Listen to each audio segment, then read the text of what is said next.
Daming tao dito guys. Welcome to Timberland. Ay, just ka-update na haircut ko. In fairness, may hati pa rin siya. Ayan, totally sweat. And tingnan natin kung kakayanin pa natin doon. Papanik. Doon sa mismong Timberland na resorts. Kasi dito pala ako sa Timberland Heights eh. Ayan guys, ikot ko muna kayo para ma-tour ko kayo about dito sa Timberland Heights. Habang nakabike ako. Yeah. Kaya kaganda ang view dito guys. In fairness, medyo maaliwalas naman ang panahon. And yung araw ngayon is nakikisama naman siya. Dawn naman yung araw. Ayan. Talagang labas na labas yung araw niya ngayon. Time check. 7:13 in the morning guys. Dami nagbabike kayo dito. Ayan. And yung iba, pahinga-pahinga muna. Yes. Iba naman may mga iba-iba activities. Ayan. As you can see, dami nila dito. Iba-iba yung mga routine ng workout dito. Ayan. Inikot ko na kayo dyan sa circle. Kasi nandito ko sa Timberland Heights ngayon. And hindi ko pa alam kung kakayanin ko doon hanggang Timberland Heights Resorts. Kasi ngayon lang ako nag-bike papunta dito. And eventually, this is a once in a lifetime experience for me. So, babalik ako siguro dito as soon as possible na makayanan natin. At kailangan natin ulit magpa-condition ng katawan dahil hindi naman tayo si Superman. Ayan.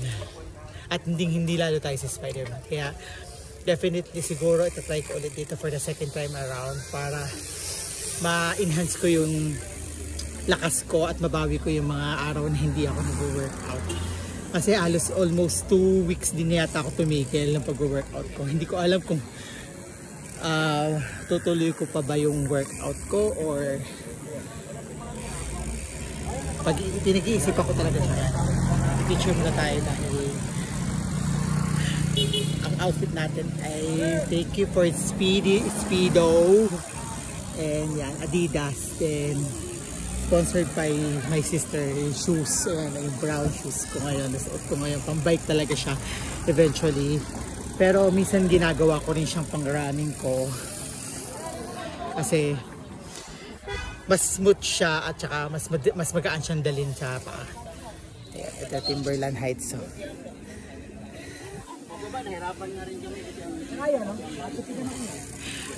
Sobrang dito, kahit medyo mahangin ng konti pero maaraw naman siya. Ang ganda ng panahon ngayon, in fairness, Tuesday ngayon.